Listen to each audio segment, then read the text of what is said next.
Dairy sector के अंदर भी आज एक नई इबारत देश लिखता हुआ नजर आ रहा है। बिल्कुल, लगभग 50 देशों से करीब 1500 प्रतिभागी इसमें भाग ले रहे हैं। ऐसे में इंटरनेशनल लेवल पर अगर हम देखें, अंतर्राष्ट्रीय स्तर पर देखें, तो एक मैसिव लेवल पर यह पूरा कार्यक्रम है वो आयोजित है और ये सम्मेलन काफी The global charismatic leader, the champion of the earth, as he joins us for this inaugural session. Also, a good greetings to the Honorable Chief Minister of Uttar Pradesh, Shri Yogi Adityanath ji, and to Shri Purushottam Rupala ji, the Honorable Minister of Fisheries, Animal Husbandry and Dairying, Government of India. Please be seated. Namaskar to everyone. Excellencies, ladies and gentlemen, a very hearty welcome to one and all, and a pleasure to be greeting and welcoming all of you to the inaugural session of the IDF World Dairy Summit 2022, which is happening in India after 48 long years. Last time, when we had it in the year 1974, that time, we were a milk deficit country. But today in 2022, as we stand here to welcome you all, we stand so very proud that today India is not only a milk self-sufficient country, but also the world's largest producer of milk.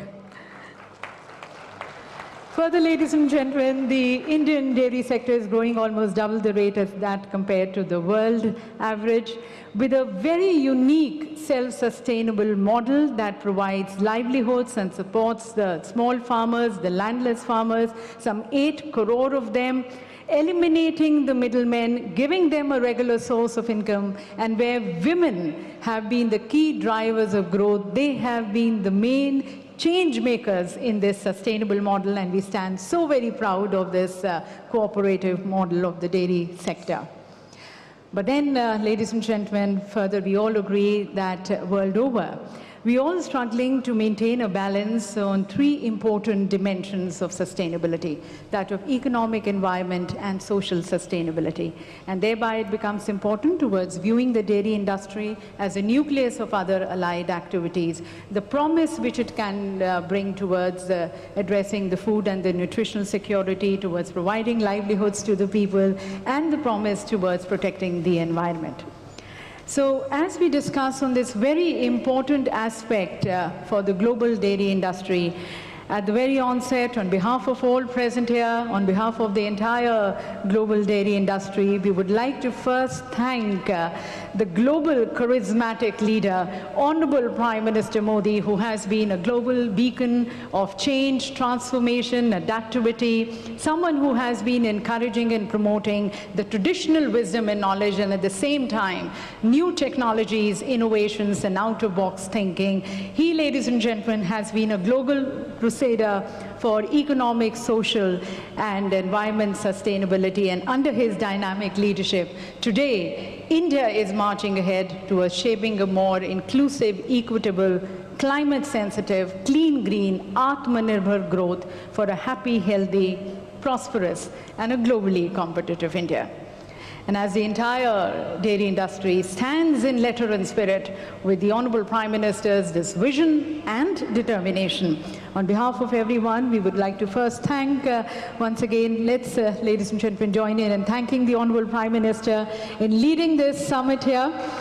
And may I request our Honorable Minister, Shri Purushottam Rupala ji, to kindly felicitate the Honorable Prime Minister with a shawl on behalf of everyone present here. And presenting this very special memento to the Honorable Prime Minister. This memento, ladies and gentlemen, is of the Iron Man of India, Sardar Vallabhbhai Patel, who set India on the Milky Way. In fact, he advocated the farmers for setting up the cooperatives, and the cooperatives setting up their plants. The seeds which he sowed, we are reaping the fruits today. So let's begin, ladies and gentlemen, this summit as per our Indian traditions and customs by invoking the blessings of the Supreme Power. And for that we have the 4 students from Gurukul who are going to be rendering the Swasti Vachan.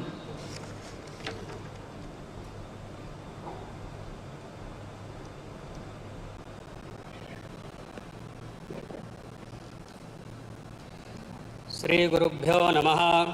Hari Om.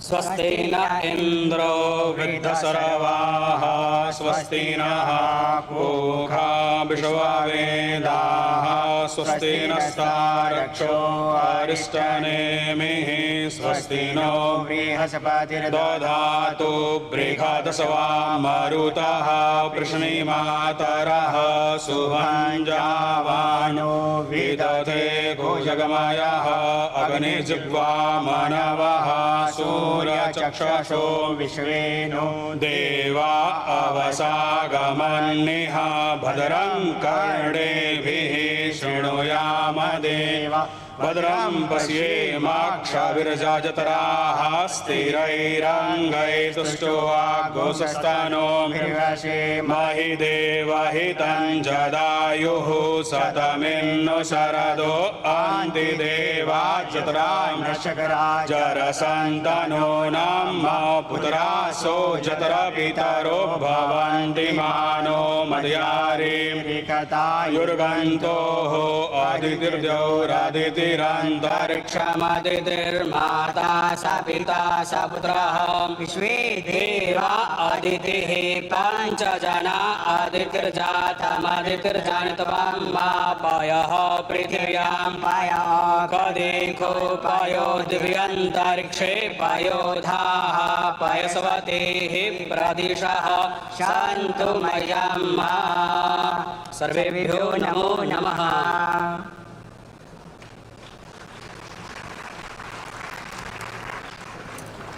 Thank you for this auspicious beginning and infusing so much of positive energy of the air. A prayer towards wishing everyone's peace and prosperity. And ladies and gentlemen, as you are aware, the International Dairy Federation is headquartered in Brussels. It was established in the year 1903, and it has been the leading source of all technical and scientific information to the various stakeholders across the value chain of the global dairy sector. This is an annual conference which they have been organizing, and as we thank them for choosing this year India as the host, we are really grateful and delighted to have the president of IDF joining us, Mr. Cristiano Brazel, especially joining us from Brussels. So as once again thanking him, I now invite him for his words of welcome and his opening remarks. Mr. Cristiano Brazel, President, IDF.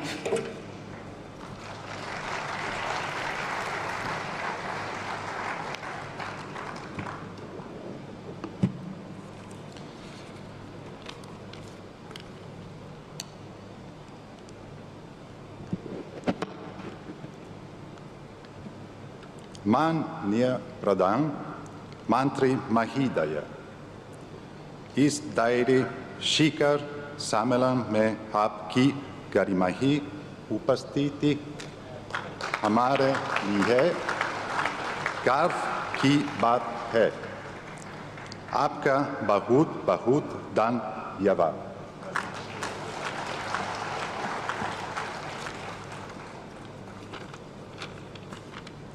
Honorable Prime Minister Shri Narendra Modi Ji, Chief Ministers Shri Yogi Ji and Shri Bhupendra Patel Ji, Union Minister of Fisheries, Animal Husbandry and Dairy Shri Parshata Rupala, Minister of States Dr. Balia and Dr. Murugan, President of Indian National Committee and the Secretary Shri Spang, and dear Minesh Shah, and officers of NDDB, our dear Indian hosts, international guests, ladies and gentlemen, welcome to the IDF World Dairy Summit 2022. This is not ordinary opening. This is the comeback of the IDF World Dairy Summit after 2 years of recess due to the pandemic. This full auditorium, the extraordinary exhibition center, the quality of the crop program, panelists and public speak out about the unequal recovery capacity and resilience of the global dairy sector.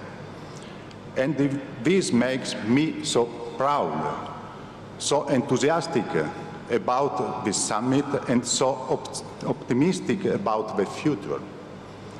I hinted it before, but now I'm sure our sector, all of you here present, are capable to overcome any obstacle, no matter how hard and challenging it is, and not only survive, but become even stronger.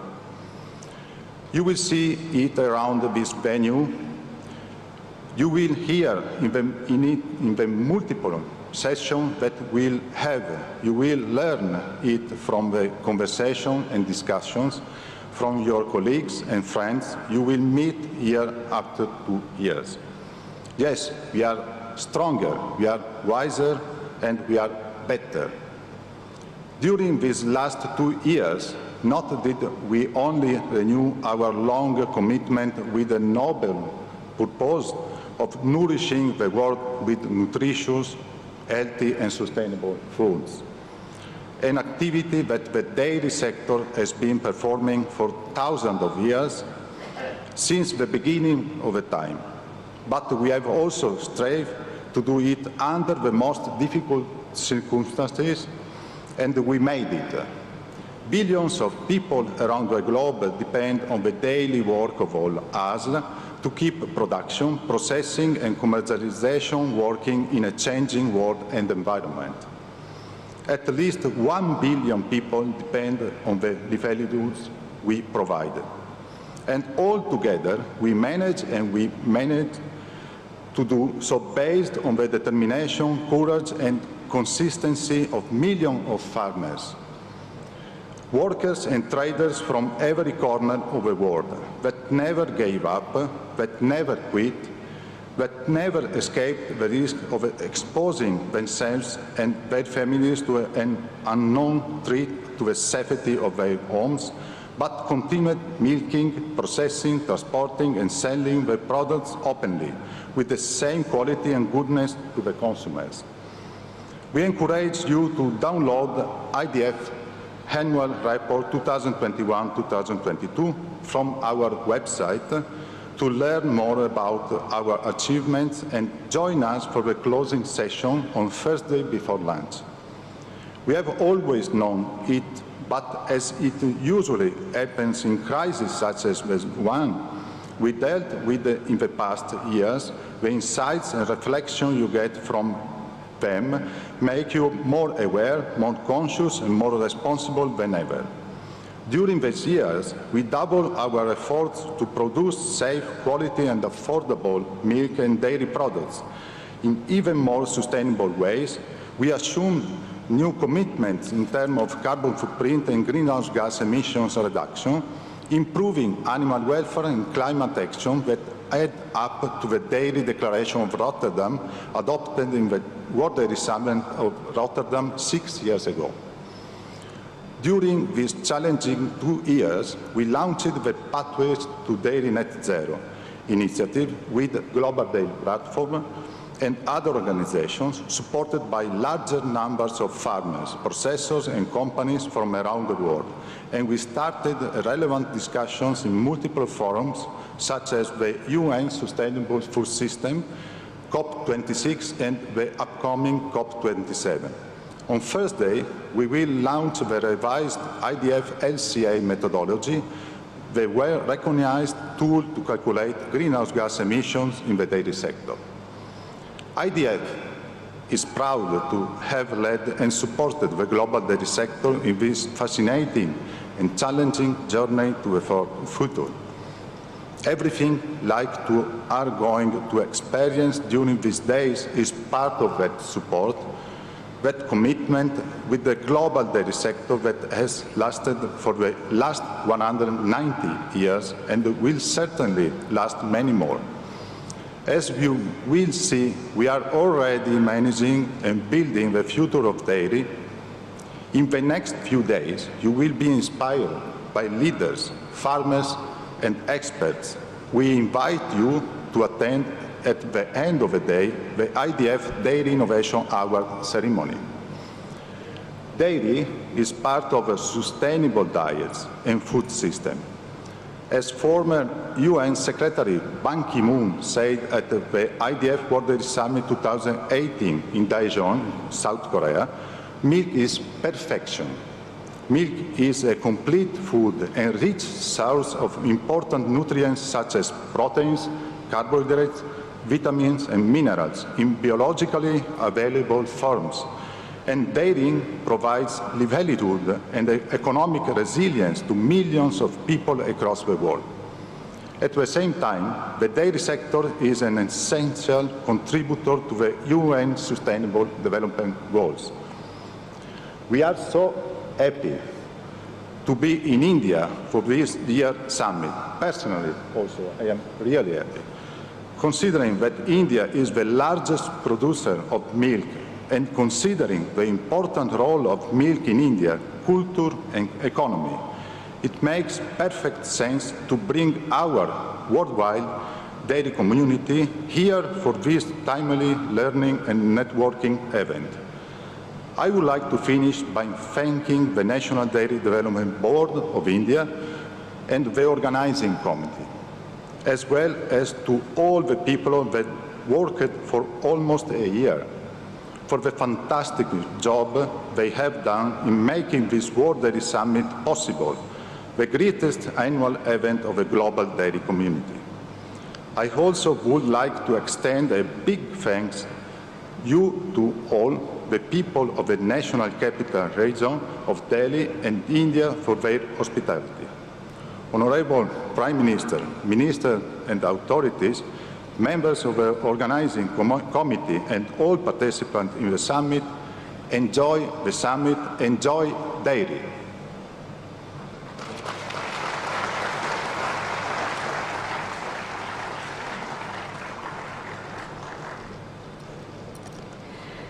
Thank you, sir, for your insights into this conference and the promise which this conference brings.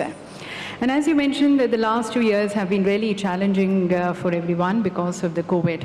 But if you see, the Indian dairy sector has continued to grow at an astounding rate. If we talk about our milk production growing at 6% as against 2% of the global industry. And this happens in spite of the VUCA effect, the volatility, uncertainty, complexity, and ambiguity casted by the COVID. The Indian dairy sector has exhibited a very resilient growth. So growing and going forward, going ahead for more sustainable and resilient growth of the sector, we now invite the views and the guidance of our Honorable Minister of Fisheries, Animal Husbandry and Dairy, Shri Purushottam Rupala ji. I request and invite the Honorable Minister for his address.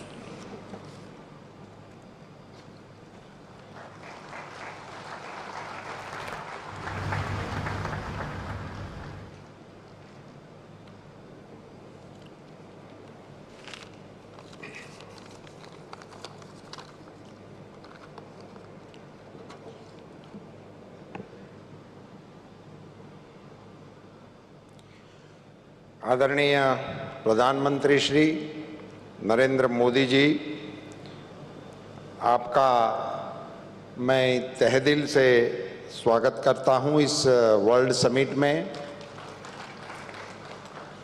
World dairy summit 2022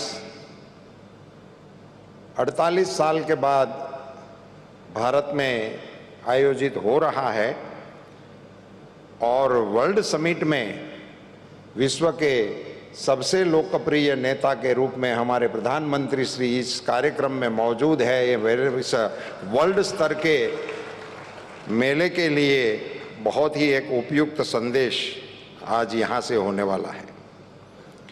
मंच पर विराजमान उत्तर प्रदेश के यशस्वी मुख्यमंत्री श्रीमान योगी आदित्यनाथ जी, मंत्रिमंडल में मेरे दोनों सहयोगी डॉक्टर बालियान जी, डॉक्टर मुरुगन जी, हमारे सांसद श्रीमान Sharma ji, world dairy federation के आदरणीय अध्यक्ष ब्राजीलिया, हमारे वर्ल्ड फेडरेशन के डीजी मिसेस कैरोलिना, हमारे सचिव महोदय स्वैन जी, इस सारे कार्यक्रम का आयोजन करने का जिम्मा जिनके कंधों पे हैं, हमारे एनडीडीबी के चेयरमैन श्रीमान मिनेश जी, मंच पर विराजमान हमारे एक और भी सांसद महोदय हैं जो आज सूट पैंट में इधर आए हैं, डेयरी के मालिक के रूप में श्रीमान सागर जी, और सभी हमारे गणमान्य अतिथि and all the delegates from the abroad, I welcome all you from bottom of my heart. आप सभी का स्वागत है। आदरणीय प्रधानमंत्री जी, एक करीबन 50 साल के बाद जब समिट हो रहा है और जब 1974 में ये समिट यहाँ हुआ था, तब हमारा दूध का प्रोडक्शन 23 मिलियन था और आज जब हम इस समिट को कर रहे हैं तो 220 मिलियन टन यानी कि 10 गुना दूध की वृद्धि। और आपका जो स्लोगन है आत्मनिर्भर भारत का, जो 74 में दूध उत्पादन हो रहा था वो हमारी मांग के अनुरूप में कम था और आज हम एक्सपोर्ट करने की स्थिति में हैं। सो संपूर्ण आत्मनिर्भर अंग के रूप में आज आप यहाँ इस समिट की अध्यक्षता कर रहे हैं, बड़े गरिमा का विषय है। सब इस डेयरी का थीम है dairy for nutrition and livelihood, nutrition के लिए और रोजगारी के लिए, अपनी चलाने के लिए, अपना जीवन यापन चलाने के लिए डेयरी का क्या प्रयोजन है, उसी पर ये थीम पर ये समिट का आयोजन किया गया है। मैं आपकी जानकारी के लिए बताना चाहूँगा सर, इसमें 24 जैसे सेशन होंगे जिसमें अलग अलग एक्सपर्टीज के द्वारा मार्गदर्शन दिया जाएगा, पैनल डिस्कशन होगा। 156 लोग इसमें अपनी बात रखेंगे, 156 लोग अपनी बात रखेंगे। इसमें से 89 लोग एब्रोड से आने वाले हैं, वो अपना विषय यहाँ रखेंगे। इसके जरिए मैं ये जताना चाहता हूँ कि हमारे देश के जो डेलीगेट्स हैं, हमारे जो फार्मर्स हैं, उनको इन सारे एक्सपर्टीज के साथ अपनी बात को साझा करने का, समझने का, इंटरनेशनल गुड प्रैक्टिसेस को देखने का, समझने का बहुत सुंदर अवसर इस समिट के द्वारा हम मिल रहे हैं।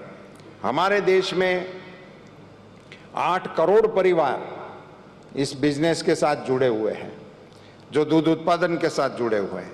हमारे देश में जो दूध उत्पादन होता है उसका मूल्य है 9.5 लाख करोड़। इतने मूल्य का दूध उत्पादन हम कर रहे हैं। मुझे सिर्फ इस अवसर का मौका लेते हुए ये ज़रूर बताना है कि आज़ादी के बाद हमारे देश के पशुपालन क्षेत्र को हमारे विजनरी प्रधानमंत्री श्री मोदी जी के द्वारा जो ऐतिहासिक गिफ्ट दी गई है, एक तो इस विभाग को स्वतंत्र बना दिए, स्वतंत्र बनाकर 3 गुना बजट एलोकेशन कर दिया। ये विभाग के तौर पे हुआ, मगर देश के पशुपालन क्षेत्र में पूरे देश के पशुपालकों के लिए मोबाइल वेटरनरी यूनिट 4000 मंजूर करके भारत सरकार की ओर से देश के पशुओं की हेल्थ के लिए सबसे बड़ा इंटरवेंशन हमारे प्रधानमंत्री जी की ओर से हुआ। करीबन 700 करोड़ रुपए की लागत से 4332 मोबाइल वेटरनरी यूनिट आपके निर्देशन में मंजूर किए गए हैं। आपने एक हेल्थ के रिलेटेड एक बहुत बड़ा इंटरवेंशन लिया। उत्तर प्रदेश के सम्माननीय मुख्यमंत्री श्री विराजमान हैं। आपने 11 सितंबर 19 को मथुरा से पूरे देश के पशुओं को वैक्सीनेशन कराने का भारत सरकार के खर्चे से ऐलान किया था। एक बहुत बड़ा इंटरवेंशन आपकी ओर से हो गया और 13,000 करोड़ रुपए की मातबर राशि का भी एलोकेशन आपने इसके लिए किया है। आपने जापान सरकार के साथ सहयोग करते हुए उत्तर प्रदेश और बिहार जैसे हमारे बड़े और पशुपालन से जुड़े हुए राज्यों को डेयरी डेवलपमेंट करने के लिए एक MOU किया हुआ है और इनके कारण इन दोनों प्रदेशों में आगे चलकर आप डेयरी के कारोबार को बढ़ाना के काम में हम योगदान दे पाएंगे। मुझे ये बताते हुए बहुत ही खुशी हो रही है सर कि इस डेयरी सेक्टर और कृषि सेक्टर को आपने जिस प्रकार से आगे बढ़ाया है और आज आपकी गरिमामय उपस्थिति से पूरे विश्व में इस डेयरी का मैसेज जब देने वाले हैं, तब मैं एक छोटी सी बात बताना चाहूँगा कि डेयरी की जब भी चर्चा होती है तो उसमें दूध ही आता है, दूध और दूध के रिलेटेड और चीज़, माखन, घी वगैरह की बात होती है। अब आपके नेतृत्व में और आपके विजनरी मार्गदर्शन में गोबर में से भी प्रोडक्टिविटी करके, गोबर को भी क्रय करके उसका भी आमदनी किसानों को कैसे मिले, इनके लिए गोवर्धन योजना भारत में पहली बार आपके नेतृत्व में चल पड़ी है। और मैं बताते हुए बड़ा हर्ष हो रहा है कि अगली हमारे डेयरियों की जब AGM होगी तो उसमें दूध की आय के साथ साथ गोबर की आय का जिक्र भी होना शुरू हो जाएगा। मैं पिछले पखवाड़े हमारे गुजरात की एक बनास डेयरी के AGM में गया था तो वहाँ जिक्र हुआ था कि उन्होंने 1 करोड़ रुपए का गोबर खरीद करके कार्यक्रम को शुरू भी कर दिया है। सो दूध और गोबर दोनों को मिलाकर जब इसकी अर्थतंत्र पे इफेक्ट होगी तो मेरा नम्र ये मानना है कि देश की अर्थतंत्र को ये बहुत बल देने वाला कार्यक्रम होगा। सर, आज के कार्यक्रम को लेकर आपके एक प्रशंसक ने मुझे कुछ पंक्तियां भेजी है, ये पढ़कर मैं अपने वक्तव्य को विराम देना चाहूँगा। उन्होंने कहा है, हिस्ट्री में have made prime ministers but here is history making prime minister. उनकी बात बस ऐसी ही है कि सब कुछ हो गया है, ऐसी बात नहीं। उनकी बात बस ऐसी ही है कि सब कुछ हो गया है, ऐसी बात नहीं। खुशियों के कारनामे होते रहेंगे, ये बात है। फासले बहुत कम हैं, ऐसी बात नहीं। फासले बहुत कम हैं, ऐसी बात नहीं। वक्त वक्त पे मिलते रहेंगे, ये बात है। कंधे पे बोझ नहीं है, ऐसी बात नहीं। आत्मनिर्भर बनते जाएंगे, ये बात है। हम बार बार वार करेंगे, ऐसी बात नहीं, मगर दुश्मन डरते रहेंगे, ये बात है। राजा को नहीं प्रजा को माना, सिर्फ ऐसी बात नहीं। कर्तव्य पथ पर चलते रहेंगे, ये बात है। ये पंक्तियां आपको समर्पित करते हुए आपके नेतृत्व में जब भारत का अर्थतंत्र 6वीं पायदान से आगे बढ़कर 5वीं पायदान पर इंग्लैंड को पीछे रखते हुए विश्व के अर्थतंत्र के समक्ष एक बहुत ही शक्तिशाली अर्थतंत्र के रूप में उभर रहा है, आपके नेतृत्व में देश और दुनिया को भी मार्गदर्शन मिलता रहेगा। इन्हीं शब्दों के साथ पुनश्च आदरणीय प्रधानमंत्री जी का, उत्तर प्रदेश के सम्माननीय मुख्यमंत्री जी का और मंच पर विराजमान सभी महानुभावों का और आप सभी का तहे दिल से स्वागत है। धन्यवाद। जय Hind.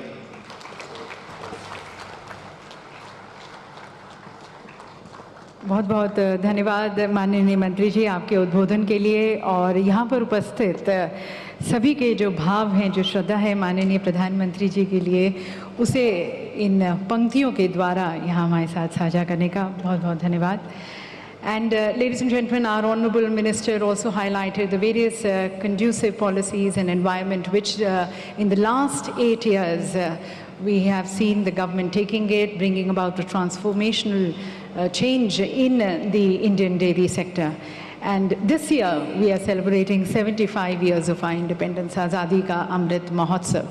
In the last 75 years, if we see, we have been able to really cast impressive footprints and real massive footprints in the dairy sector.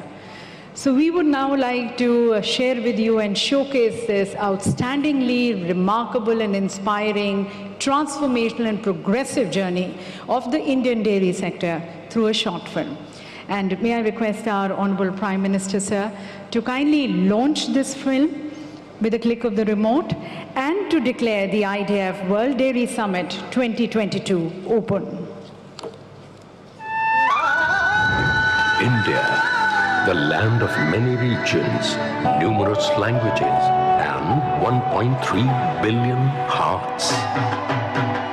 We look different. We speak different.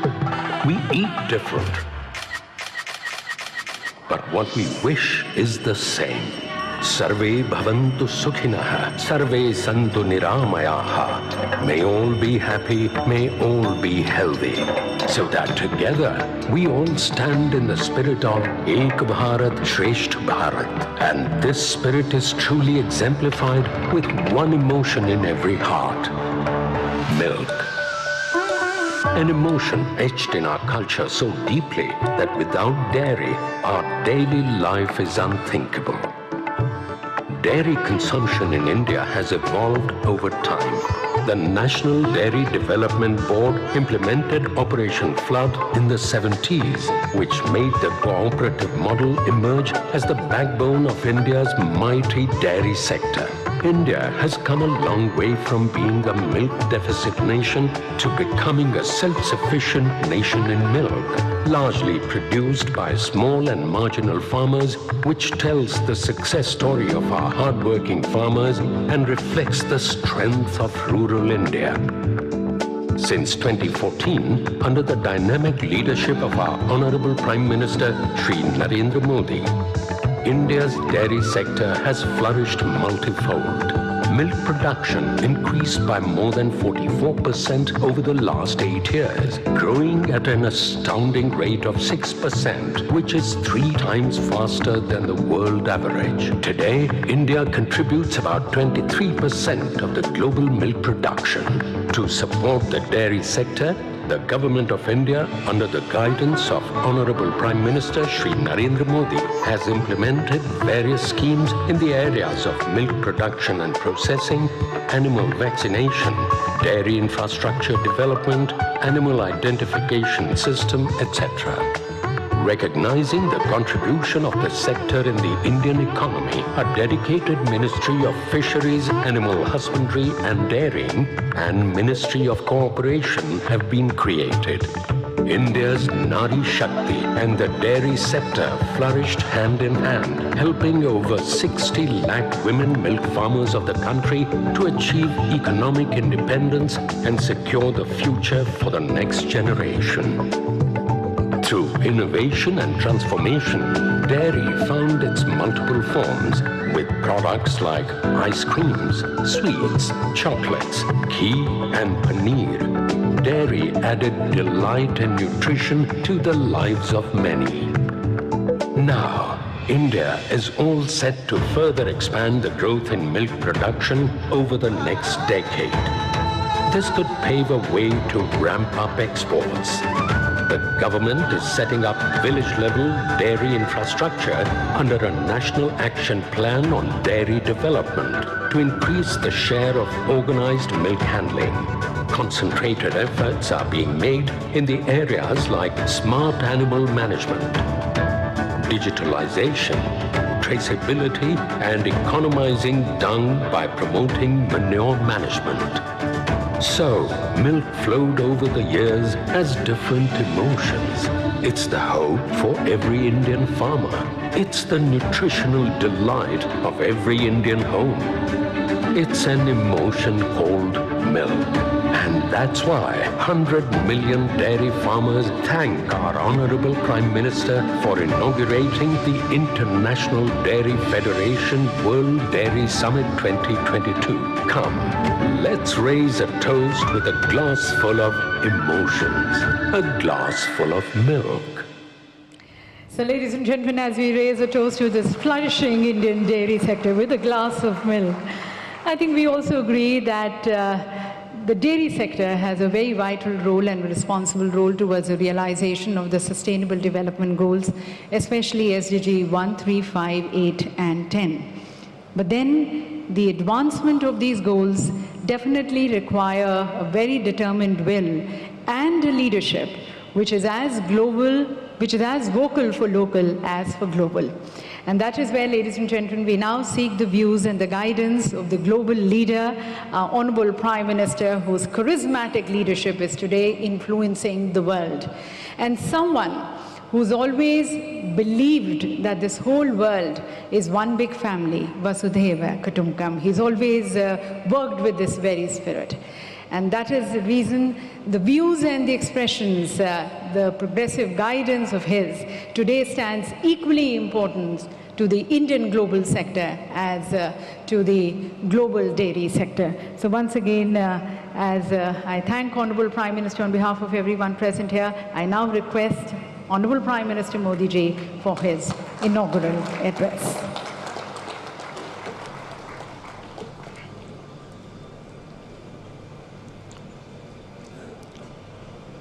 Uttar Pradesh के लोकप्रिय मुख्यमंत्री योगी आदित्यनाथ जी, केंद्रीय मंत्रिमंडल में मेरे सहयोगी श्री पुरुषोत्तम रूपाला जी, अन्य मंत्रीगण, सांसदगण, इंटरनेशनल डेयरी फेडरेशन के अध्यक्ष प्री बजाले जी, आईडीएफ के डीजी कैरोलिन हेमंत जी, यहाँ उपस्थित अन्य महानुभावी, देवी और सज्जनों, मुझे खुशी है कि आज डेयरी सेक्टर के दुनिया भर के एक्सपर्ट्स और इनोवेटर्स भारत में एकजुट हुए हैं।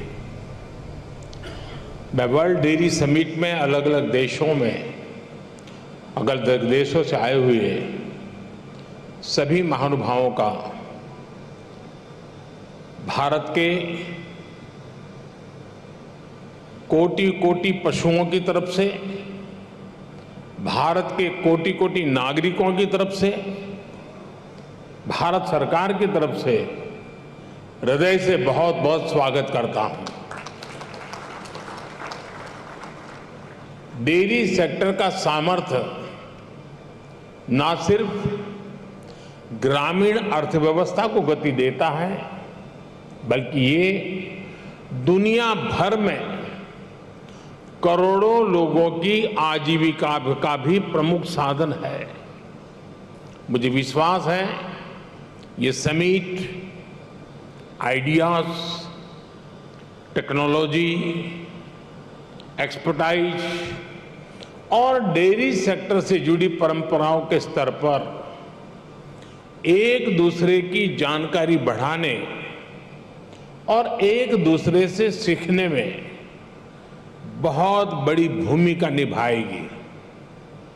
साथियों, आज का ये आयोजन ऐसे समय में हो रहा है जब भारत ने अपनी आजादी के 75 वर्ष पूरे किए हैं। ये भी संयोग है कि आज के इस आयोजन से भारत के 75 लाख से ज्यादा डेयरी किसान भी टेक्नोलॉजी के माध्यम से इस कार्यक्रम में हमारे साथ जुड़े हुए हैं। इस तरह की समिट के लिए और उसमें लास्ट माइल बेनिफिशियरी हमारे ऐसे ही किसान भाई बहन होते हैं। मैं वर्ल्ड डेयरी समिट में अपने किसान साथियों का भी स्वागत करता हूं, उनका अभिनंदन करता हूं। साथियों, पशुधन और दूध से जुड़े व्यवसाय भारत की हजारों वर्ष पुरानी संस्कृति का अभिन्न हिस्सा रहा है। हमारी इस विरासत ने भारत के डेयरी सेक्टर को कुछ विशेषताओं से सशक्त कर दिया है। इस समिट में दूसरे देशों से जो एक्सपर्ट आए हैं, मैं उनके सामने इन विशेषताओं का विशेष रूप से उल्लेख करना चाहता हूं। साथियों, विश्व के अन्य विकसित देशों से अलग भारत में डेयरी सेक्टर की असली ताकत छोटे किसान है। भारत के डेयरी सेक्टर की पहचान मास प्रोडक्शन से ज्यादा प्रोडक्शन बाय मासिस की है। भारत में डेयरी सेक्टर से जुड़े अधिकांश किसानों के पास या तो एक पशु है, दो है या तीन पशु है। इन्हीं छोटे किसानों के परिश्रम और उनके पशुधन की वजह से आज भारत पूरे विश्व में सबसे ज्यादा दुग्ध उत्पादन करने वाला देश है। आज भारत के 8 करोड़ से ज्यादा परिवारों को ये सेक्टर रोजगार मुहैया कराता है। भारत के डेयरी सेक्टर की यूनिकनेस आपको अन्य जगह पर शायद ही कभी कहीं मिल जाए। आज वर्ल्ड डेयरी समिट में इसका जिक्र मैं इसलिए भी कर रहा हूं क्योंकि विश्व के अनेक गरीब देशों के किसानों के लिए ये एक बेहतरीन बिजनेस मॉडल बन सकता है। साथियों, भारत के डेयरी सेक्टर की इस खासियत को एक और यूनिकनेस से जबरदस्त सपोर्ट मिलता है। हमारे डेयरी सेक्टर की दूसरी विशेषता है भारत का डेयरी कोऑपरेटिव सिस्टम। आज भारत में डेयरी कोऑपरेटिव का एक ऐसा विशाल नेटवर्क है जिसकी मिसाल पूरी दुनिया में मिलना मुश्किल है। ये डेयरी कोऑपरेटिव्स देश के 2 लाख से ज्यादा गांवों में करीब करीब 2 करोड़ किसानों से दिन में 2 बार दूध जमा करती हैं और उसे ग्राहकों तक पहुंचाती है। इस पूरी प्रक्रिया में बीच में कोई भी मिडलमैन नहीं होता और ग्राहकों से जो पैसा मिलता है उसका 70% से ज्यादा सीधा किसानों के जेब में ही जाता है। इतना ही नहीं, अगर मैं गुजरात राज्य की बात करूं तो ये सारे पैसे सीधे महिलाओं के बैंक अकाउंट में जाते हैं। पूरे विश्व में इतना ज्यादा रेशियो किसी और देश में नहीं है। अब तो भारत में हो रही डिजिटल क्रांति की वजह से डेयरी सेक्टर में ज्यादातर लेन देन बहुत तेजी गति से होने लगी है। मैं समझता हूं भारत की डेयरी कोऑपरेटिव्स की स्टडी, उनके बारे में जानकारी, डेयरी सेक्टर में डेवलप किया गया डिजिटल पेमेंट सिस्टम दुनिया के बहुत से देशों के किसानों के बहुत काम आ सकता है। इसलिए भारत के डेयरी सेक्टर की एक और बड़ी ताकत है, एक और यूनिकनेस है हमारी इंडिजिनस स्पीशीज। भारत के पास गायों की, भैंसों की जो स्थानीय ब्रीड है वो कठिन से कठिन मौसम में भी सरवाइव करने के लिए जानी जाती है। मैं आपको गुजरात की बन्नी भैंस का उदाहरण देना चाहूंगा। ये बन्नी भैंस कच्छ के रेगिस्तान और वहां की परिस्थितियों से ऐसी घुल मिल गई है कि देखकर कई बार हैरानी होती है। दिन में बहुत ही भयंकर धूप होती है, बहुत गर्मी होती है, कड़क धूप होती है। इसलिए ये बन्नी भैंस रात के कम तापमान में घास चरने के लिए निकलती है। विदेश से आए हमारे साथी ये जानकर के भी चौंक जाएंगे कि उस समय बन्नी भैंस के साथ कोई उसका पालक, उसका किसान उसके साथ नहीं होता है। वो गांव के पास बने चारगांव में खुद ही जाती है। रेगिस्तान में पानी कम होता है, इसलिए बहुत कम पानी में भी बन्नी भैंस का काम चल जाता है। बन्नी भैंस रात में 10-10, 15-15 किलोमीटर दूर जाकर घास चरने के बाद भी सुबह अपने आप खुद घर चली आती है। ऐसा बहुत कम सुनने में आता है कि किसी की बन्नी भैंस खो गई हो या गलत घर में चली गई हो। मैंने आपको सिर्फ बन्नी भैंस का ही उदाहरण दिया है, लेकिन भारत में मुर्रा, मेसाना, जाफराबादी, नीली रवि, पंढरपुरी जैसी अनेक नस्लें भैंस की आज भी अपने अपने तरीके से विकसित हो रही है। इसी तरह गाय हो, उसमें गीर गाय, सहीवाल, राठी, कांकरेज, थारपारकर, हरियाणा, ऐसी ही कितनी गाय की नस्लें हैं जो भारत के डेयरी सेक्टर को यूनिक बनाती है।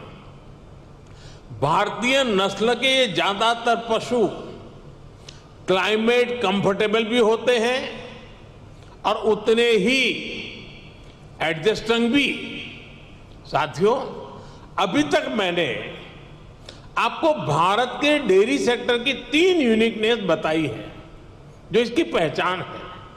छोटे किसानों की शक्ति, कोऑपरेटिव की शक्ति और भारतीय नस्ले पशुओं की शक्ति मिलकर एक अलग ही ताकत बनती है। लेकिन भारत के डेयरी सेक्टर की एक चौथी यूनिकनेस भी है जिसकी उतनी चर्चा नहीं हो पाती, जिसको उतना रिकग्निशन नहीं मिल पाता। विदेश से आए हमारे मेहमान संभवतः ये जानकर के हैरान हो जाएंगे कि भारत के डेयरी सेक्टर में विमेन पावर 70% वर्कफोर्स का प्रतिनिधित्व करती है। भारत के डेयरी सेक्टर की असली कर्णधार विमेन्स हैं, महिलाएं हैं। इतना ही नहीं, भारत के डेयरी कोऑपरेटिव्स में भी 1/3 से ज्यादा सदस्य महिलाएं ही हैं।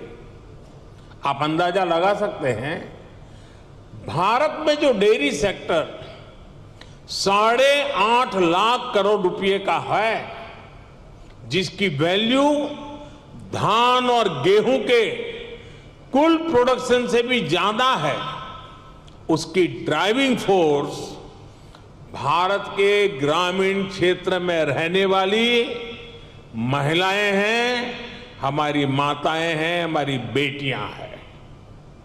मैं वर्ल्ड डेयरी समिट से जुड़ी सभी महानुभावों से भारत की नारी शक्ति की इस भूमिका को रिकॉग्नाइज करने, इसे विभिन्न वर्ल्ड प्लेटफॉर्म्स पर ले जाने का भी मैं आग्रह करूंगा। साथियों, 2014 के बाद से हमारी सरकार ने भारत के डेयरी सेक्टर के सामर्थ्य को बढ़ाने के लिए निरंतर काम किया है। आज इसका परिणाम मिल्क प्रोडक्शन से लेकर किसानों की बड़ी आय में भी नजर आ रहा है। 2014 में भारत में 146 मिलियन टन दूध का उत्पादन होता था। अब ये बढ़कर 210 मिलियन टन तक पहुंच गया है, यानी करीब करीब 44% की वृद्धि। आज पूरे विश्व में मिल्क प्रोडक्शन 2% की रफ्तार से बढ़ रहा है, जबकि भारत में इसकी रफ्तार 6% से भी ज्यादा है। भारत में दूध की पर कैपिटा अवेलेबिलिटी पूरे विश्व के औसत से कहीं ज्यादा है। बीते 3-4 वर्षों में ही भारत के छोटे किसानों ने बैंक खातों में हमारी सरकार ने करीब 2 लाख करोड़ रुपए सीधे ट्रांसफर किए हैं। इसका बहुत बड़ा हिस्सा डेयरी सेक्टर से जुड़े किसानों के खातों में भी आया है। साथियों, आज हमारा फोकस देश में एक संतुलित डेयरी इकोसिस्टम के निर्माण पर है। एक ऐसा इकोसिस्टम जिसमें हमारा ध्यान दूध और उससे जुड़े उत्पादों की क्वालिटी पर तो है ही, बल्कि दूसरी चुनौतियों के समाधान पर भी है। किसान को अतिरिक्त आय, गरीब का सशक्तिकरण, स्वच्छता, केमिकल फ्री खेती, क्लीन एनर्जी और पशुओं की केयर, ये सभी आपस में जुड़े हुए हैं। यानी हम डेयरी सेक्टर को, पशुपालन को भारत के गांवों में ग्रीन और सस्टेनेबल ग्रोथ का बहुत बड़ा माध्यम बना रहे हैं। राष्ट्रीय गोकुल मिशन, गोवर्धन योजना, डेयरी सेक्टर का डिजिटाइजेशन और पशुओं का यूनिवर्सल वैक्सीनेशन, इसी दिशा में हो रहे प्रयास है। इतना ही नहीं, भारत ने जो सिंगल यूज प्लास्टिक बंद करने का जो अभियान चलाया है, वह एनवायरमेंट की दृष्टि से तो महत्व का है ही, लेकिन जो भी जीव दया में विश्वास करते हैं, जो पशुधन में, उसके कल्याण में विश्वास करते हैं, उनको मालूम है कि प्लास्टिक पशुओं के लिए कितना खतरनाक बनता जा रहा है, गाय और भैंस के लिए कितना खतरनाक बनता जा रहा है। उस सिंगल यूज प्लास्टिक को भी बंद करने का, खत्म करने का हमने बहुत लगातार प्रयास आरंभ किया है। साथियों, भारत के डेयरी सेक्टर का जितना बड़ा स्केल है, उसे साइंस के साथ जोड़कर और विस्तार दिया जा रहा है। भारत डेयरी पशुओं का सबसे बड़ा डेटाबेस तैयार कर रहा है। डेयरी सेक्टर से जुड़े हर पशु की टैगिंग हो रही है। आधुनिक टेक्नोलॉजी की मदद से हम पशुओं की बायोमेट्रिक पहचान कर रहे हैं। हमने इसे नाम दिया है पशु आधार। पशु आधार के जरिए पशुओं की डिजिटल आइडेंटिफिकेशन की जा रही है, जिससे उनकी सेहत पर नजर रखने के साथ साथ डेयरी प्रोडक्ट से जुड़े मार्केट को विस्तार देने में मदद मिलेगी। साथियों, आज भारत का बहुत बड़ा फोकस पशुपालन के क्षेत्र में उद्यमशीलता को, एंटरप्राइज को बढ़ावा देने पर भी है। डेयरी सेक्टर से जुड़े छोटे किसानों की ताकत को हम फार्मर प्रोड्यूसर ऑर्गेनाइजेशंस और महिलाओं के सेल्फ हेल्प ग्रुप के माध्यम से एकजुट कर रहे हैं। इनको बड़ी मार्केट फोर्स बना रहे हैं। अपने युवा टैलेंट का उपयोग हम एग्रीकल्चर और डेयरी सेक्टर्स में स्टार्टअप्स के निर्माण में भी कर रहे हैं। आपको ये जानकर भी अच्छा लगेगा कि भारत में बीते 5-6 साल में एग्रीकल्चर और डेयरी सेक्टर में 1000 से अधिक स्टार्टअप्स बने हैं। साथियों, भारत किस तरह अनोखे प्रयास कर रहा है, उसका एक उदाहरण गोवर्धन योजना भी है। अभी हमारे रूपाला जी ने गोबर का इकोनॉमी में बढ़ता महत्व का वर्णन किया था। आज भारत में पशुओं के गोबर से बायोगैस और बायो सीएनजी बनाने का एक बहुत बड़ा अभियान चल रहा है। हमारी कोशिश है कि डेयरी प्लांट्स अपनी जरूरत की अधिकतर बिजली गोबर से ही पूरी करें। इससे किसानों को गोबर का भी पैसा मिलने का रास्ता बन रहा है। इस प्रक्रिया में जो ऑर्गेनिक खाद बनती है उससे किसानों को खेती के लिए एक सस्ता माध्यम मिल जाएगा। इससे खेती की लागत भी कम होगी और मिट्टी भी सुरक्षित रहेगी। भारत में आज नेचुरल खेती पर, नेचुरल फार्मिंग पर भी अभूतपूर्व बल दिया जा रहा है, जिसमें पशुओं की बहुत बड़ी भूमिका है। साथियों, मैं अक्सर कहता हूं कि खेती में मोनोकल्चर ही समाधान नहीं है, बल्कि विविधता बहुत आवश्यकता है। ये पशुपालन पर भी लागू होता है। इसलिए आज भारत में देसी नस्लों और हाइब्रिड नस्लों दोनों पर ध्यान दिया जा रहा है। इससे जलवायु परिवर्तन से होने वाले नुकसान की आशंकाओं को भी कम किया जा सकेगा। साथियों, एक और बड़ा संकट पशुओं को होने वाली बीमारियों का है। पशु जब बीमार होता है तो एक किसान के जीवन को प्रभावित करता है, उसकी आय को प्रभावित करता है।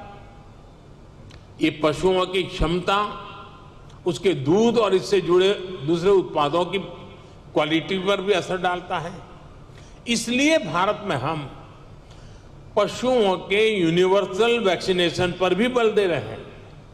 हमने संकल्प लिया है कि 2025 तक हम 100% पशुओं को फूट एंड माउथ डिसीज और ब्रुसेलोसिस की वैक्सीन लगाएंगे। हम इस दशक के अंत तक इन बीमारियों से पूरी तरह से मुक्ति का लक्ष्य लेकर चल रहे हैं। साथियों, आज आपके बीच चर्चा करते हुए मैं डेयरी सेक्टर के सामने आई सबसे ताजा चुनौती का भी जिक्र करूंगा। पिछले कुछ समय में भारत के अनेक राज्यों में लंपी नाम की बीमारी से पशुधन की क्षति हुई है। विभिन्न राज्य सरकारों के साथ मिलकर केंद्र सरकार इसे कंट्रोल करने की पुरजोश कोशिश कर रही है। हमारे वैज्ञानिकों ने लंपी स्किन डिसीज की स्वदेशी वैक्सीन भी तैयार कर ली है। वैक्सीनेशन के अलावा जांच में तेजी लाकर पशुओं की आवाजाही पर नियंत्रण रखकर उस बीमारी को काबू करने की कोशिश की जा रही है। साथियों, पशुओं का वैक्सीनेशन हो या फिर दूसरी टेक्नोलॉजी, भारत पूरी दुनिया के डेयरी सेक्टर में कंट्रीब्यूट करने के लिए और सभी साथी देशों से सीखने के लिए हमेशा तत्पर रहा है। भारत ने अपने फूड सेफ्टी स्टैंडर्ड्स पर भी बहुत तेजी से काम किया है। आज भारत लाइव स्टॉक सेक्टर के लिए एक ऐसे डिजिटल सिस्टम पर काम कर रहा है जो इस सेक्टर की एंड टू एंड एक्टिविटीज को कैप्चर करेगा। इससे इस सेक्टर में सुधार के लिए जरूरी सटीक जानकारी मिल पाएगी। ऐसी ही अनेक टेक्नोलॉजी को लेकर जो काम दुनिया भर में हो रहे हैं उसको ये समिट अपने सामने रखेगी। इससे जुड़ी एक्सपर्टाइज को हम कैसे शेयर कर सकते हैं, इसके रास्ते सुझाएगी। मैं डेयरी इंडस्ट्री के ग्लोबल लीडर्स को भारत में डेयरी सेक्टर को सशक्त करने के अभियान में शामिल होने के लिए आमंत्रित करता हूं। मैं इंटरनेशनल डेयरी फेडरेशन की भी उनके बेहतरीन काम और योगदान के लिए प्रशंसा करता हूं। आप सभी का, जो विदेश से आए हुए मेहमान का, मैं फिर से स्वागत करता हूं, उनका अभिनंदन करता हूं। और मैं एक लंबे अरसे के बाद, करीब 5 दशक के बाद भारत को आप सबका स्वागत करने का मौका मिला, आप सबके साथ विचार विमर्श करने का अवसर मिला और यहां से जो मंथन से अमृत निकलेगा, इस हमारे अमृत काल में देश के ग्रामीण जीवन के अर्थतंत्र को विकसित करने में, देश के पशुधन के सामर्थ्य को और मजबूत बनाने में और देश के गरीब से गरीब के सशक्तिकरण में भी बहुत बड़ा योगदान देगा। इसी अपेक्षा और आशा के साथ आप सबका बहुत बहुत आभार, बहुत बहुत शुभकामनाएं। धन्यवाद। Thank you, Honorable Prime Minister, sir, for your very inspiring and motivating address and guiding the entire global dairy industry. Thanking the Honorable Prime Minister for sharing also his experiential views, which comes from his working also at the grassroots level. Ladies and gentlemen, the Honorable Prime Minister shared with us the various initiatives which are being taken by the Government of India towards developing a more sustainable ecosystem for the dairy sector. Also, as he shared his experiential views with us, he guided the entire industry. Look forward for greater collaborations with the other countries, incorporating our traditional wisdom with the new technologies and modernizations. एक बार पुनः माननीय प्रधानमंत्री जी का विशेष रूप से फिर से धन्यवाद करते हुए हम उनका बहुत बहुत धन्यवाद करते हैं अपना कीमती समय हमें देने का, साथ साथ हमारा मार्गदर्शन करने का। आप सुन रहे थे प्रधानमंत्री नरेंद्र मोदी को, जिन्होंने उत्तर प्रदेश के ग्रेटर नोएडा में India expo centre and mart में अंतर्राष्ट्रीय डेयरी सम्मेलन 2022 का अवलोकन किया। साफ तौर पर प्रधानमंत्री ने कई अहम बात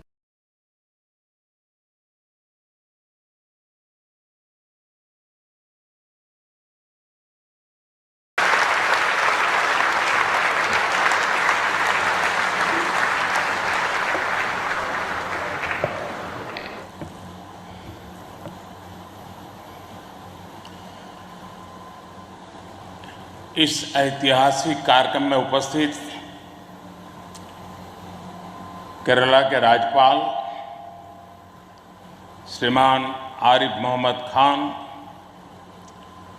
केरल के मुख्यमंत्री श्रीमान पिनाराई विजयन जी, देश के रक्षा मंत्री श्रीमान राजनाथ सिंह जी, केंद्रीय मंत्रिमंडल के मेरे अन्य सहयोगीगण, chief of naval staff admiral R Hari Kumar ji, MD Cochin shipyard,